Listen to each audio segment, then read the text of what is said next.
What stood between Ronan and a billion lives on Xandar was 5 criminals with every reason in the galaxy to run. Nobody would have blamed them. They had no stake in Xandar, no debt to anyone, and the thing they were considering was as close to hopeless as a plan can get. That was the night the 5 of them stopped being a hostage situation and became something else. When Quill laid out his half of a plan, and Drax said he would be glad to meet his end among friends, and even Rocket, cursing them all for idiots, strapped in anyway. Quill called the same Nova officer who had once arrested him, and to the man's credit, he listened to a warning from a criminal and mobilized the whole planet's defense. The battle opened with a lesson in what an Infinity Stone really is. Xandar's fleet interlocked into a great net across the sky to hold the warship back, hundreds of pilots and a wall of ships, and Ronan touched his hammer to the deck and erased the entire blockade in a single stroke. That was one gesture. At a fraction of the stone's strength, the Misfits and the Ravagers punched through the chaos, boarded the warship, and fought their way to Ronan, where Quill fired the biggest weapon Rocket had ever built directly into the accuser's chest.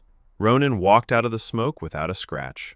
Their best card had already been played, so Rocket made the only move left on the board and flew the Milano itself straight through the warship's hull and into Ronan. The burning wreck fell out of the sky with all of them inside it, and Groot wrapped his whole body around his friends and grew himself into a shield, spending his life so that theirs would continue, and telling them, in the only sentence he had ever rearranged, that they were no longer strangers to him.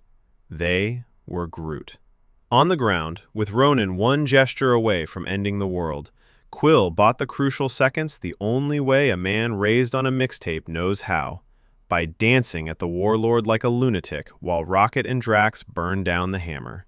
The freed stone hit the dirt. Quill grabbed it with his bare hand, and it began erasing him on the spot, until Gamora's hand closed around his, and Drax's, and Rocket's, 4 outlaws splitting a burden meant to be unsurvivable for one, and together they turned the stone's own fury on Ronan until nothing of him remained. The aftermath rewrote the board, and the first order of business was an old debt. Yondu came to collect the orb Quill had promised him, and Quill, standing in the wreckage of a battle he had barely survived, handed the Ravager captain a sealed container without a fight.